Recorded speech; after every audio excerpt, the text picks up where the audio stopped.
morning, everyone. What's such a great way to start the day? Have breakfast with this wonderful group. I'm Cris Kramer, the founder of the Fighting Cancer Foundation. Fighting Cancer Foundation is a 501c3, a non-profit organization. We were established in May 2009. Our mission is to help public and medical facilities to acquire equipment in the treatment of cancer. In addition, we try to educate people how to have a better quality of life in order to avoid cancer. It's better to prevent it than fight it. Every day, my house suffers depreciation. Every day, my car suffers depreciation. Every day, my body suffers depreciation. Today, Fighting Cancer Foundation has the honor to present Courtney Titus to talk to us about diet and disease. Courtney. Good morning, everyone. I'm Courtney Titus, the owner of Why Not Wellness, and as Cris stated, we are depreciating our bodies, our homes, our cars every day, and at different rates depending on our lifestyle choices, including our diet and our exercise. One thing we all do have control over is what we put into our bodies, but most of us tend to spend more time on what we want to put on them rather than what we put in them. Food choices are mostly based on convenience. Fast food, microwaves, and chemicals have replaced home-cooked meals, proper nutrition, and what you eat is what your cells thrive on, and nutrients are necessary for our body to properly function. When your diet consists of mostly Western foods, including meat, dairy, and a lot of oils, this is when disease can flourish. To potentially avoid cancer and other degenerative diseases, please first eliminate dairy consumption from your diet.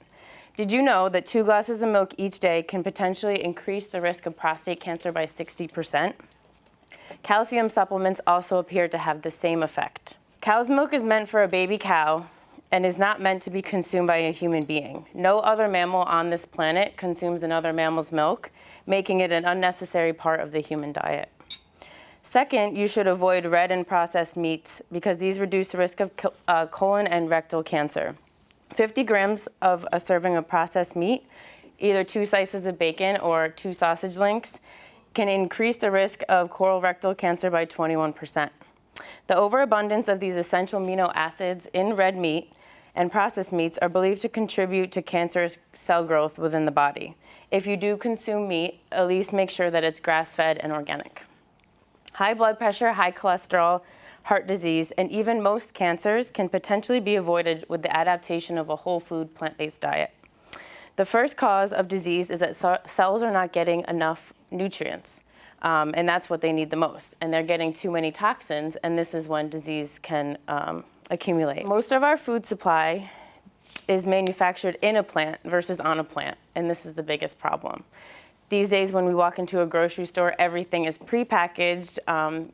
It's most important to read the labels and figure out what's in the food, and it's not always just the fat content, the sodium, and the sugar.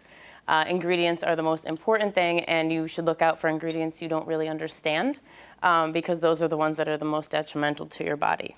The best things you can do to keep your body in disease prevention mode is to eat a wide variety of fruits, vegetables, and whole grains. Placing an emphasis on plant-based foods can overall reduce the risk for cancer and other degenerative diseases. Broccoli sprouts, garlic, turmeric, ginger, and leafy greens are all superfoods that help reduce the risk of cancer or can help someone when battling cancer. Women who consume the most carotenoid-rich vegetables, such as carrots and sweet potatoes, can potentially lower their risk of breast cancer by 20%. So ladies, up it on your orange fruits and vegetables. Overall, the studies have shown that women who consume the highest amount of fruits and vegetables can overall lower their risk of getting breast cancer by 11%. The best things that you can do overall to help your body is to lose weight or maintain a healthy BMI, and because obesity can increase the risk of cancer. Also, reducing processed meat in your diet is extremely important. We tend to, anything that the animal gets injected with, we then internalize as well, and this is how disease can flourish within us. Eliminating all dairy products. Like I said before, milk is meant for a baby cow, and it has nutrients for a baby cow. You would never see a young cow walk up to a lactating human and drink their milk. So it's a little strange to do the opposite. Give up oils. Oils, even though tend to be called superfoods, if I put a bowl of oil in front of anyone in this room, you wouldn't eat it.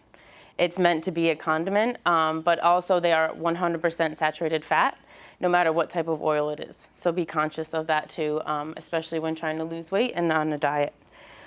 Also, boosting your immune system by consuming foods that contain phytonutrients. These are the foods that are most rich in color, including guava, blueberries, strawberries, carrots, and even garlic is a huge contributor. Also, making cardiovascular and strength training a part of your daily routine is extremely important. Getting the lymph moving and everything helps to fight cancer and also to prevent it. You know what's crazy? Even the sunlight is vital for our health and cuts the risk of dying for breast cancer almost in half. So get outside, get your vitamin D, it's extremely important. Flushing our bodies with as much nutrient foods as possible helps to keep our immune system strong and fight against any invaders. Do yourself a favor and treat your body like a temple and not like a tent. Thank you.